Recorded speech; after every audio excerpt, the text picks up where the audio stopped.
নমস্কার সবাইকে আমার নতুন একটা ব্লগে সবাইকে স্বাগত। আজকে কালী পুজো, সবাইকে দীপাবলি কালী পুজোর অনেক অনেক শুভেচ্ছা। আজকে রেডি হয়ে নিয়েছি আর বেরোচ্ছি একটু। আমাদের বাড়িতে কালী পুজো হয়, ওখানেও যাব, আর কয়েকটা ঠাকুরও দেখতে যাব, আর পাড়ার ঠাকুরকে একটু পুজো দেওয়ার আছে। অনেকগুলো কাজ নিয়ে বেরোচ্ছি, তো চলো বেরোই। আর গাড়িতে বেরোবো আজকে। গাড়িটা আমার বাপের বাড়ি ওখান থেকে নিয়ে এসেছি, তো ওটা করেই বেরোবো। তো চলো বেরিয়ে পড়ি, বেরিয়ে তোমাদের সঙ্গে সবটা শেয়ার করছি। চলো বেরিয়ে তো পড়েছি। প্রথমে ভাবলাম দুটো ঠাকুর দেখে নিই, তারপর বাড়ির দিকে ঢুকবো। আর বেরোতে দেরিও হয়ে গেছে অনেকটা। আর এখানে এত বাজি ফাটছে, তো আমি আর নিজে ভয়েস দিয়ে ভিডিও করিনি, ভাবলাম ভিডিওটা করে নিই, পরে ভয়েস ওভার দিয়ে নেবো। তো যাই হোক, এখন যাচ্ছি একটা ঠাকুর দেখতে। এটা মনে হয় তার গেট, যদিও আমি এই রাস্তাটা খুব একটা চিনি না, আমার হাজব্যান্ড চেনে। তো এই ঠাকুরটা দেখে তারপর হাওয়া সকালের ঠাকুরটা দেখার ইচ্ছা আছে, ওটা প্রত্যেক বছরই দেখি এখানে। তো যাই হোক, দেখি এখন কোথায় নিয়ে যাচ্ছে। এই গেটগুলো শেষ হওয়ার পরই এলো এই মণ্ডপটা। আর এখানে তখন মায়ের সাজসজ্জা পর্ব চলছে, তো দাঁড়িয়ে বেশিক্ষণ ভিডিও করতে পারিনি, এখানটায় খুবই ভিড় ছিল। যাই হোক, চলো এবার এখান থেকে বেরিয়ে আর একটা ঠাকুর দেখতে যাব। এই ঠাকুরটা প্রত্যেক বছরই বেশ সুন্দর করে, আর রাস্তার ওপরেই করে, যদিও জায়গাটা অনেকটা কম। তো এই যে প্রায় এসেই গেছি, আর এখানে খুব গান চলছিল, তো এখানটা আমাকে মিউট করতেই হলো পুরোপুরি।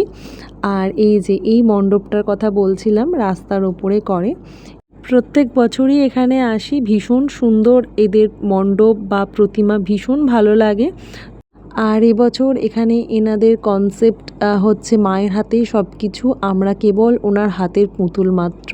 সেই জন্য এখানে দেখলাম কিছু জীবন্ত মডেল যারা আছে তারা আর কি এই ভাবনাটাকে তুলে ধরছে। তো যাই হোক, এবার এখান থেকে বেরিয়ে পড়ছি। ঠাকুর দেখা তো হয়ে গেছে, আর মাঝখানে একবার পাড়ার মণ্ডপেও ঢুকবো, দেখবো ঠাকুর মশাই এসছেন কি না। আর চলো এবার বাড়ির দিকে যাচ্ছি। আর এই জায়গাটায় দেখো, এই পুকুরটার জলেতে বাড়ির সমস্ত লাইটিংয়ের ছায়াগুলো পড়েছে, ভীষণ ভালো লাগছে দেখতে। আর এটা হচ্ছে আমাদের পাড়ার মণ্ডপ, এখানেও গান চলছিল, আমাকে পুরোপুরি মিউট করতে হলো, সেই জন্য দেখলাম ঠাকুর মশাই আসেনি। আর চলো এবার বাড়িতে ঢুকি। আর এই রাস্তাটা দেখো, এত সুন্দর লাগছে, দুপাশে আলো দিয়েছে, বাড়ি থেকে আলো ঝুলিয়েছে, ভীষণ সুন্দর লাগছিল। আমরা এখানে দাঁড়িয়ে কয়েকটা ফটোও তুলেছি। আর চলে এসেছি বাড়িতে, হয়তো সবাই এতক্ষণে এসে গেছে। আর তোমাদেরকে আমাদের বাড়ির ঠাকুরটাকে দেখাবো। এই যে এটা হচ্ছে আমাদের বাড়ির মা কালী, তোমরাও দর্শন করে নাও, মা খুবই জাগ্রত। আর এখানে মায়ের সমস্ত ভোগ দেওয়া, সমস্ত যা কাজবাজ পুজোর হয়েই গেছে প্রায়। আর আমরা ভোগ খেয়ে তারপর আমার ভাগ্নি আর আমার ননদকে নিয়ে যাচ্ছি বাজি ফাটানোর জন্য। আমার ভাগ্নিই এনেছে বাজিগুলো। তো চলো নিচে যাই, এখানে বাজি ফাটানো শুরু। প্রথমে আমরা কয়েকটা চরকি ফাটাচ্ছিলাম, আর এখানে বাজিতে কোনো আওয়াজ হলেই আমাদের গাড়িটাতে এত আওয়াজ হচ্ছে। তো যাই হোক, বাজির সঙ্গে সঙ্গে আমাদের গাড়িতেও আওয়াজ হচ্ছিল।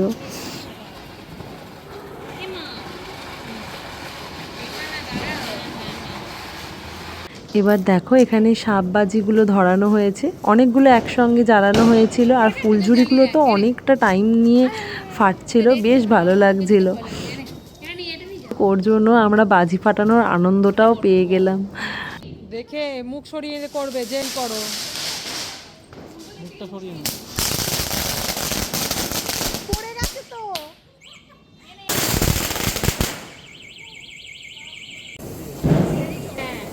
না না, চরকাতে বোঝা যাবে না ধরছে কি ধরছে না। তো আমার না ভয় লাগছে, কালকে দুলের মামা একটা ভয় দেখিয়ে দিয়েছে যে শোনার না আমারটা কালার চেঞ্জ হচ্ছে না কেন। হ্যাঁ হ্যাঁ, হচ্ছে হচ্ছে, এই দেখো একটা নতুন বাজি ফাটাচ্ছে। এটা কি বাজি? এই দাঁড়া দাঁড়া, হয়নি মনে হয় রে, দেখি সাপের মতো। এটা কি ওপর থেকে উঠছে না তো? দেখো, সাপের মতো বাজিটায় আমি এতটাই ভয় পেয়েছি যে পুরো ভিডিওটা করাই হয়নি, তার আগেই কেটে দিয়েছি। এখানে একটা রং মশাল ধরিয়েছিলাম আর রং মশালগুলো খুব ভালোভাবে কালার চেঞ্জ হচ্ছিল, ওই জন্য আরও ভালো লাগছিল রং মশালগুলো।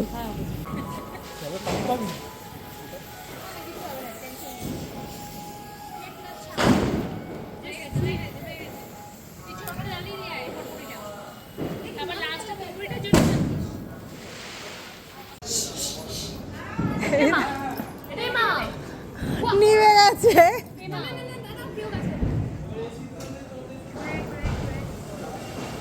এই তুবড়িটা দিয়েই বাজি ফাটানো আমাদের শেষ। এবার যাব পুজো দিতে। যদিও মাঝের সময়টা অনেকটাই বাড়িতে বসে কাটিয়েছি, কারণ পুরোহিত তো ছিল না। পুরোহিত 11টার সময় এলেন, তখন এলাম পুজো দিতে। এখানে মিষ্টি আর আলতা সিঁদুর দিয়ে মাকে পুজো দেব। আর এই যে ছোট্ট বেলপাতাটা কিনেছিলাম, এটাও মাকে দেব পুজোর জন্য। এরপর পুজো দিয়ে আমাদের হঠাৎ ঠিক হয়েছিল বারাসাতে আমরা কালী ঠাকুর দেখতে যাব। তো সেই মতো আমার 2 ননদ, ভাগ্নি, আমার হাজবেন্ড আর আমার ননদের হাজবেন্ড সবাই মিলে আমরা বেরিয়ে পড়েছিলাম গাড়িতে করে ঠাকুর দেখার জন্য। এখানে প্রায় এসেই গেছি বলতে গেলে। তো এই যে গাড়ির মধ্যে সবাই রয়েছে। প্রথমে 2-1বার ক্যান্সেল হলেও তারপর আমরা সবাই মিলে বেরোতে পেরেছিলাম। আর এই যে আমরা দুজন প্রায় ঘুমে ঢুলছি, সবাই ঘুমে ঢুলছি, কিন্তু তাও এনার্জি দেখিয়ে ঠাকুর দেখতে বেরিয়েছি। আর এখানেই সবাই মিলে তখন গল্প চলছে আমাদের। যাই হোক, খুব একটা তো বেশি হাঁটতে পারবো না, ঠিক করেছিলাম 2-3টে ঠাকুর দেখেই বাড়ি ফিরে যাব। আর এই যে এসছি, প্রথমে এই মণ্ডপটায় ঠাকুর দেখব। অনেকটা ঘুরেই দেখলাম মণ্ডপের ঢোকার রাস্তাটা এলো। ওই তো নাগরদোলা, বুই দেখতে পাইনি। আর আমি প্রথমবারই আসছি বারাসাতের কালী ঠাকুর দেখতে, এর আগে কোনোদিনও আসিনি। তো চলো ভেতরে ঢুকি আর তোমাদের সঙ্গে সবটা তো শেয়ার করছি। আর এখানে দেখলাম মণ্ডপগুলো তো ভীষণ সুন্দর, আর প্রতিমাগুলো বেশ বড় বড়, মানে আমরা যেরকমভাবে দুর্গা পুজো করি সেরকমই হয়তো এখানে ওনারা কালী পুজোটা করে থাকেন। তো মণ্ডপটার ভেতরটাও খুব সুন্দর ছিল আর ভেতরে ভিড় ছিল। তো এখান থেকে একটু জুম করে তোমাদের দেখাই ঠাকুরটা। বেশ ভালো লেগেছে আমার, যে কটা ঠাকুর দেখেছি বেশ ভালো লেগেছে। যাই হোক, চলো এবার এখান থেকে বেরোই। আর বাইরে ছোটোখাটো একটা মেলা বসেছে, একটু ঘুরে দেখছিলাম। আর এখান থেকে আমরা একটু পপকর্ন আর কর্ন মাখা নিয়ে খেয়েছিলাম। এরপর এই জায়গাটাতেও কয়েকটা ঠাকুর ছিল, কিন্তু এখানে গাড়ির নো এন্ট্রি ছিল, তো সেই জন্যই আমরা নামার চেষ্টা করিনি। আর এরপর যেখানে গাড়ি পার্কিং করতে পারবো সেখানেই নামবো দেখি। এখানে গাড়ি পার্কিং করতে পেরেছিলাম। তো এখান থেকে একটু হেঁটে গিয়েই কয়েকটা ঠাকুর পড়বে, কয়েকটা বলতে হয়তো একটাই ঠাকুর পড়বে। তো যাই হোক, সেটা দেখে ঠিক করেছিলাম কিছু খেতে ঢুকবো। এই যে এই রাস্তাটা দিয়ে সোজা হেঁটে যাচ্ছিলাম আমরা। আর এখানেই একটা ঠাকুর পড়েছিল। চলো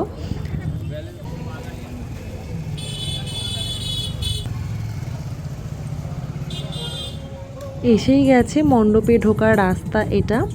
আর এই মণ্ডপটাও বেশ সুন্দর করেছে, সামনেটা ওই চিতা মতো করেছে আর কি। আর এখানে আমরা ভাবছিলাম মণ্ডপের ভেতর ঢুকবো না, কারণ অন্য দিক দিয়ে বার করছে যেহেতু, তো সামনে থেকে ঠাকুরটা দেখেই চলে আসবো, কিন্তু এখানটাতে আমাদের ঢুকতেই হয়েছিল। আর দেখো মণ্ডপের ভেতর ভিড়টা শুধু একবার দেখো, কে বলবে রাত্রি 2টো বাজে। যাই হোক, ঠাকুরটা তোমাদের জুম করে দেখালাম, কাছে তো আর যেতে পারিনি। আর এখান থেকে এখন বেরিয়ে যাচ্ছি, কিছু খাবো এরপর। একটু একটু ঠান্ডা লাগলো, কিন্তু গরম ঠিক আছে, ভেতরটা গরম লাগছে। এখানে কোনো রেস্টুরেন্ট আমরা খুঁজছিলাম কাছে পিঠে খাবার জন্য, দেখা যাক কোথায় যাওয়া হয়। 2টো রেস্টুরেন্টে ঘুরেছি আমরা, কিন্তু খাবার দাবার সেরকম অ্যাভেলেবেল ছিল না। তো ফাইনালি এই রেস্টুরেন্টটায় এসে বসেছি আমরা। 2টো মিক্সড ফ্রায়েড রাইস আর চাউমিন অর্ডার করেছিলাম, আর একটা চিকেনের সাইড ডিশ আর চিকেনের একটা স্টার্টার অর্ডার করা হয়েছিল। তো সবাইকারই এখানে প্রায় ঘুম পেয়ে গেছে। এখানে আমাদের খাবার এসে গেছে, খাবার সার্ভ করে দেওয়া হচ্ছে। আর এরপর আর হয়তো একটা ঠাকুর দেখব, তারপর বাড়ি ফিরে যাব, কারণ এখানে আমাদের আর কারোরই এনার্জি নেই খুব একটা। আর রেস্টুরেন্ট থেকে বেরিয়ে আমরা এখানে ফায়ার পান খাবার জন্য দাঁড়িয়েছিলাম। এখানে আমার হাজবেন্ড খেয়েছে আর আমাদের ভাগ্নি খেয়েছিল। দেখো ফায়ার পানটা তৈরি করছে এখন, জানি না কীরকম হবে, আমি তো খাওয়ার সাহস দেখাইনি। তো এই যে এখানে ফায়ার পানটা রেডি করা হয়ে গেছে, এবার ওর মুখে চালান করবে। তো তো এখানে দেখতে বেশ ভালো লাগছিল। জানি না কীরকম টেস্ট হয়, তবে যা দেখে মনে হলো মুখের ভেতর গিয়ে জিভ টিপ পুড়িয়ে দেয় না।